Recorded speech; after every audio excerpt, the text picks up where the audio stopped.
मी मिठाचा खडा पडला असं कुठेही म्हटलेलं नाही. मी असं म्हटलं की एका तासामध्ये 120 उमेदवार शिवसेनेनं या ठिकाणी उभे केलेले आहेत. शेवटच्या क्षणापर्यंत मित्रपक्षाशी आमची बोलणी सुरू होती.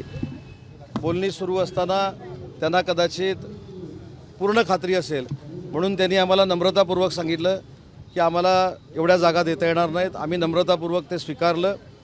तो अध्याय आमच्यासाठी संपला. नवीन अध्यायानं आम्ही सुरुवात केलेली आहे आणि तो अध्याय आम्ही ऐतिहासिक लिहू. 120 पैकी आमचे दखल घेण्या एवढे नगरसेवक पुण्यामध्ये निवडून येतील आणि आम्हाला विश्वासात घेतल्याशिवाय कोणीही महापौर बनू शकणार नाही अशी परिस्थिती पुणेकर निर्माण करतील. तुम्ही इथं आला होता स्वतः, तुम्ही सांगितलं होतं की भाजप शिवसेनेची युती तुटली. शेवटपर्यंत तुम्ही प्रयत्न केले पण शेवटी तुम्हाला स्वबळाचा नारा का द्यावा लागला? आपण गेम बीम हा शब्द माझा शब्द ऐका ना, सांगतो ना, नाही कसला खेळ मराठी ऐका ना. माझं म्हणणं आहे की आमच्या प्रत्येक भाषणाचा एवढा अर्थ लावण्याची काही आवश्यकता नाही. आमची भूमिका स्पष्ट आहे. आम्हाला भारतीय जनता पार्टीवर टीका करायची नाही. युती तुटली असं मी आजही समजत नाही. आम्ही 120 ठिकाणी मैत्रीपूर्ण लढत देतोय. त्याच्यामुळं भाजपावर टीका करण्याचा आम्हाला अधिकार नाही. राष्ट्रवादी काँग्रेस पार्टीवर देखील टीका करण्याचा अधिकार नाही. मी माझ्या भाषणातला अर्थ तुम्हाला सांगतो की आम्ही टीका करणार नाही हे धोरण असताना जर एकामेकावर टीका समोरचे पॅनलमधले करत असतील तर 100% बरोबर ना, आमचं काम ते करतात. आम्ही कुठं सेफ गेम खेळतोय? आम्हाला टीकाच करायची नाही.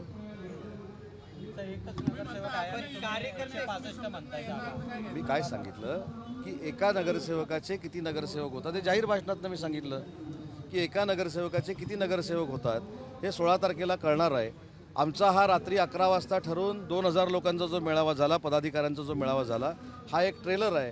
याचा पिक्चर 16 तारखेला दिसेल. दादा असं म्हणतात की 70,000 कोटींचा आरोप करणाऱ्यांसोबत मी आता सत्तेत आहे. ज्यांनी माझ्यावरती आरोप केले होते की आता माझ्यासोबत म्हणजे आम्ही त्यांच्यासोबत सत्तेत आहोत. नाही म्हणजे ज्याचा अर्थ असा आहे ना की आम्ही जरी ब्रेकिंग दिली नाही तरी दोन्हीकडनं तुम्हाला ब्रेकिंग मिळते ना. आज रवींद्र चव्हाण साहेबांनी काही दिली असेल, काल अजितदादांनी दिली असेल. आता ह्याच्यात आम्ही पडून आम्ही कसला सेफ गेम खेळतोय? दादांना महायुतीत घेऊन पश्चाताप होतोय त्यावर पद्धतीने आरोप करतात तरी देखील मी काय सांगितलं तुम्हाला, मी परत एकदा रिपीट करतो बघा. आम्ही कदाचित संयमी असू, आम्ही कदाचित तुमच्या भाषेत सेफ गेम खेळत असू, पण आमच्या पलीकडे जाऊन चांगल्या ब्रेकिंग न्यूज तुम्हाला समोर मिळत आहेत आणि त्या आम्ही पण बघतोय. आम्ही आमचा प्रचार, आमचे उमेदवार घराघरापर्यंत पोचवण्याचा प्रयत्न करणार आहोत. आम्हाला वर्तमानपत्रातनं आमची हेडलाईन व्हावी किंवा ब्रेकिंग न्यूज व्हावी अशी अजिबात अपेक्षा नाही. तुम्हाला अपेक्षित असलेल्या सगळ्या ब्रेकिंग न्यूज समोरच्या दोघांकडनं मिळत आहेत.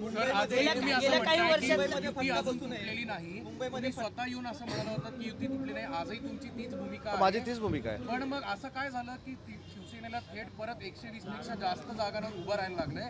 का तुटली युती किंवा मनपा पुणे महानगरपालिकेसाठी भाजपने सन्मानपूर्वक जागा का नाही दिल्या? आणि त्याला जोडून असा प्रश्न आहे की भाजपने जो प्रस्ताव तुम्हाला दिला होता त्या जागांचा, त्याच्यात दंगेकरांचं सुद्धा नाव होतं.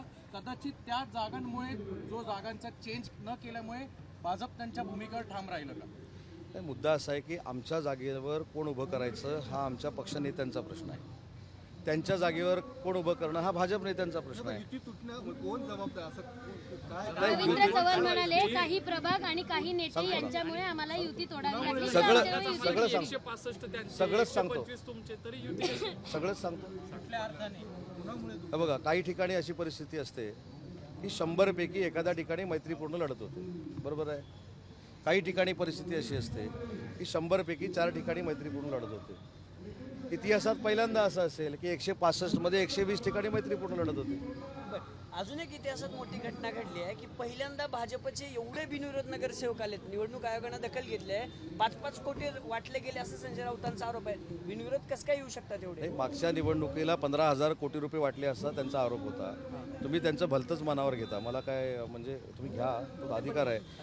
आता मी उद्या असं म्हटलं की UBTचे नेते हे नगरपालिकेला फिरलेच नाहीत, मग त्यांनी किती घेतले होते? त्याच्यामुळे हे राजकारणातले या सगळ्या गोष्टी फेक नरेटिव्ह सेट करणं आपण बाजूला ठेवू.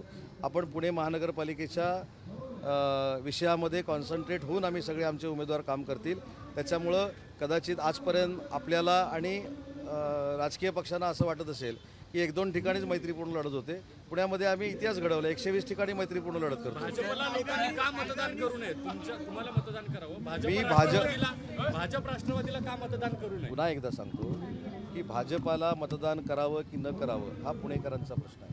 पुणेकरांचं मत हे गोपनीय असतं. त्यांनी आम्हाला का मतदान करावं हे आम्ही सांगतो. समोरच्याला करू नये असं सांगणारं कोण? पुणेकरांना सगळं माहिती आहे. पुणेकरांना, पिंपरी चिंचवडकरांना सगळं माहिती आहे. त्याच्यामुळे त्याच्यामध्ये मला अजून जाऊन काय प्रबोधन करावं लागेल, कारण पुण्यातला मतदार हा अतिशय सुज्ञ आहे. मी म्हणून त्याचा उल्लेख केला की याच लोकसभेच्या मतदारसंघामध्ये सुरेश कलमाडी साहेब देखील निवडून यायचे. हा देखील पुण्याचा इतिहास आहे. याच ठिकाणी सुरेश कलमाडी साहेबांची सत्ता होती, याच ठिकाणी शरद पवार साहेबांची सत्ता होती, याच ठिकाणी अजितदादांची सत्ता होती, याच ठिकाणी भाजपाची सत्ता होती, याच ठिकाणी सर्वसामान्यांचे नेते आणि संवेदनशील व्यक्तिमत्व शिवसेनेचे आमचे प्रमुख एकनाथ शिंदे साहेबांच्या नेतृत्वाखालच्या शिवसेनेची सत्ता यावी हाच आमचा प्रचाराचा मुद्दा आहे. धनशक्तीचा तुम्ही उल्लेख केला, तर कोणते पक्ष धनशक्तीचा वापर करतायत आणि भाजप त्यात आहे का? मला असं वाटलं की मी ह्याचा सगळ्याचा खुलासा खरं केलेला आहे. धनशक्ती कोणाची आहे हे आता तपासणं, कारण मी बाहेरून येतो, मी काय स्थानिक नाही. सांगतो ना, मी स्थानिक नाही. इथले सगळे अनेक बंधू आणि भगिनी स्थायिक आणि स्थानिक आहेत. माझ्यापेक्षा धनशक्ती कोणाकोणाकडे आहे हे तुम्हाला चांगलं माहिती आहे. ऐका ना, कधीतरी मी असं करणार आहे, पुण्यात आल्यानंतर मी तिकडे उभं राहणार आहे आणि तुम्हाला इकडे उभं करून प्रश्न विचारणार आहे की शिवशक्ती कुठची आणि धनशक्ती कुठची. कायदा आणि सुव्यवस्थेचा प्रश्न निर्माण झाला असं वाटतंय का? उमेदवारांना काही उमेदवारांना तिकीट दिली, तुम्ही मात्र दिलं नाही. ओमकारांना तुम्ही वापस पाठवलं. थेट सांगा, अजितदादांच्या राष्ट्रवादीमध्ये देण्यात आलेली आहे. अजितदादांनी त्यांना तिकीट का दिलं ह्याचं उत्तर अजितदादा देऊ शकतात.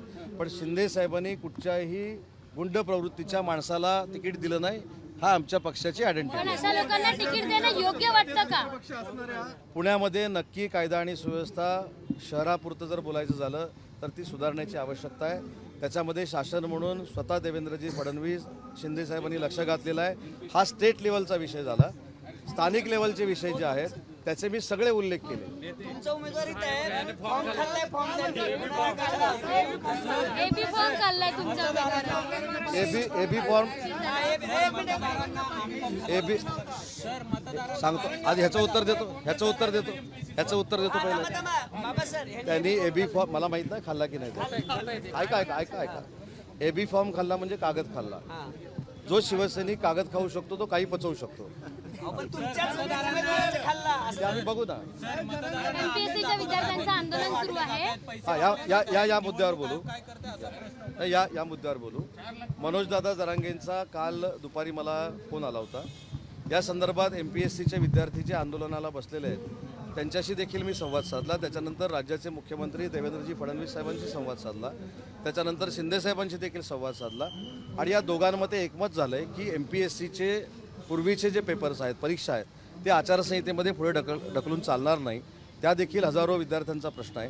परंतु या विद्यार्थ्यांची जी अडचण आहे ती रास्त आहे आणि ती अडचण दूर करण्यासाठी आचारसंहितेनंतर तातडीनं बैठकीचं आयोजन करण्यात येईल आणि त्याच्यामध्ये त्यांना कुठेही वाऱ्यावर सोडलं जाणार नाही. ही दोन्ही म्हणजे मुख्यमंत्र्यांची आणि उपमुख्यमंत्र्यांची भूमिका आहे. त्यांचं असं म्हणणं आहे, सरकार आम्हाला दाखवलं जाते मतदारांना. नाही, माझं काय म्हणणं, आता आपण MPSCवरनं परत कुकरवर नको येऊया नाही. मग आता एक युतीवर येऊया. साहेब. त्या MPSCचा विषय देखील आहे. पण सांगितलं ना, तो कुकर जर वाटला असेल तर त्याला कोणाला शिजवायचं आणि कोणाला बाहेर काढायचं आणि कोणाची हवा काढायची पुणेकरांना चांगलं माहिती आहे.